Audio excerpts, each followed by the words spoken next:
ये क्या? इतने सारे चूहे सियार के सामने बैठकर भजन क्यों कर रहे हैं? आखिर इस सियार में ऐसा क्या राज है? पूरी कहानी जानने के लिए आगे देखिए। मिथिला के जंगलों में बहुत समय पहले एक सियार रहता था। वो बहुत आलसी था। पेट भरने के लिए खरगोशों व चूहों का पीछा करना व उनका शिकार करना उसे बड़ा भारी लगता था। शिकार करने में परिश्रम तो करना ही पड़ता है ना। दिमाग उसका शैतानी था। यही तिकड़म लगाता रहता कि कैसे ऐसी जुगाड़ लड़ाई जाए जिससे बिना हाथ पैर हिलाए भोजन मिलता रहे। खाया और सो गए। एक दिन उसी सोच में डूबा वो सियार एक झाड़ी में दुबका बैठा था। बाहर चूहों की टोली उछल कूद व भाग दौड़ करने में लगी थी। उनमें एक मोटा सा चूहा था जिसे दूसरे चूहे सरदार कहकर बुला रहे थे और उसका आदेश मान रहे थे। सियार उन्हें देखता रहा। उसके मुंह से लार टपकती रही।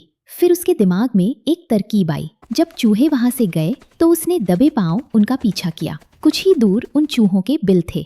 सियार वापस लौटा। दूसरे दिन प्रातः ही वो उन चूहों के बिल के पास जाकर एक टांग पर खड़ा हो गया। उसका मुंह उगते सूरज की ओर था। आंखें बंद थी। चूहे बिलों से निकले तो सियार को उस अनोखी मुद्रा में खड़े देखकर वे बहुत चकित हुए। एक चूहे ने जरा सियार के निकट जाकर पूछा, सियार मामा, तुम इस प्रकार एक टांग पर क्यों खड़े हो? सियार ने एक आंख खोलकर बोला, मूर्ख, तूने मेरे बारे में नहीं सुना कभी?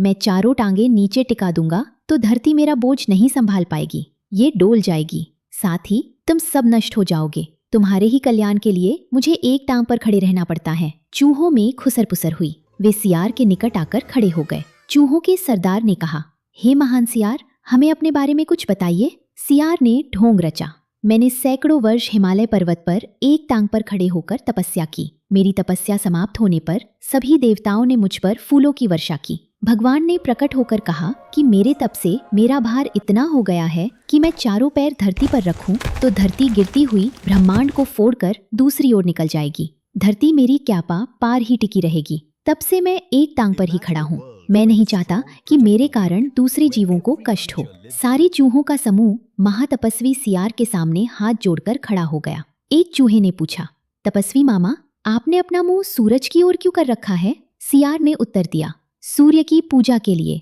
और आपका मुंह क्यों खुला है? दूसरे चूहे ने कहा, हवा खाने के लिए। मैं केवल हवा खाकर जिंदा रहता हूँ। मुझे खाना खाने की जरूरत नहीं पड़ती। मेरे तप का बल हवा को ही पेट में भांति भांति के पकवानों में बदल देता है। सियार बोला। उसकी इस बात को सुनकर चूहों पर जबरदस्त प्रभाव पड़ा। अब सियार की ओर से उनका सारा भय जाता रहा। वे उसके और निकट आ गए। अपनी बात का असर चूहों पर होता देख मक्कार सियार दिल ही दिल में खूब हंसा। अब चूहे महातपस्वी सियार के भक्त बन गए। सियार एक टांग पर खड़ा रहता और चूहे उसके चारों ओर बैठकर ढोलक, मजीरे, खड़ताल और चिमटे लेकर उसके भजन गाते। सियार सियारम भजनम भजनम। भजन कीर्तन समाप्त होने के बाद चूहों की टोलियां भक्ति रस में डूबकर अपने बिलों में घुसने लगती तो सियार सबसे बाद के 3-4 चूहों को दबोचकर खा जाता। फिर रात भर आराम करता, सोता और डकारे लेता। सुबह होते ही फिर वो चूहों के बिलों के पास आकर एक टांग पर खड़ा हो जाता और अपना नाटक चालू रखता। धीरे धीरे चूहों की संख्या कम होने लगी। चूहों के सरदार की नजर से ये बात छिपी नहीं रही।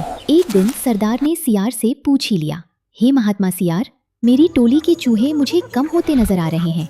ऐसा क्यों हो रहा है? सियार ने आशीर्वाद की मुद्रा में हाथ उठाया। हे चतुर्मूषक, ये तो होना ही था। जो सच्चे मन से मेरी भक्ति करेगा वो सशरीर बैकुंठ को जाएगा। बहुत से चूहे भक्ति का फल पा रहे हैं। चूहों के सरदार ने देखा कि सियार मोटा हो गया है। कहीं उसका पेट ही तो वो बैकुंठ लोक नहीं है जहाँ चूहे जा रहे हैं। चूहों के सरदार ने बाकी बचे चूहों को चेताया और स्वयं उसने दूसरे दिन सबसे बाद में बिल में घुसने का निश्चय किया। भजन समाप्त होने के बाद चूहे बिलों में घुसे। सियार ने सबसे अंत के चूहे को दबोचना चाहा। चूहों का सरदार पहले ही चौकन्ना था। वो दांव मारकर सियार के पंजे से बचा गया। असलियत का पता चलते ही वो उछलकर सियार की गर्दन पर चढ़ गया और उसने बाकी चूहों को हमला करने के लिए कहा। साथ ही उसने अपने दांत सियार की गर्दन में गड़ा दिए। बाकी चूहे भी सियार पर झपटे और सब ने कुछ ही देर में महात्मा सियार को कंकाल सियार बना दिया। केवल उसकी हड्डियों का पिंजर बचा रह गया। सीख, ढोंग कुछ ही दिन चलता है, फिर ढोंगी को अपनी करनी का फल मिलता ही है। ढोंग का अंत हमेशा बुरा होता है।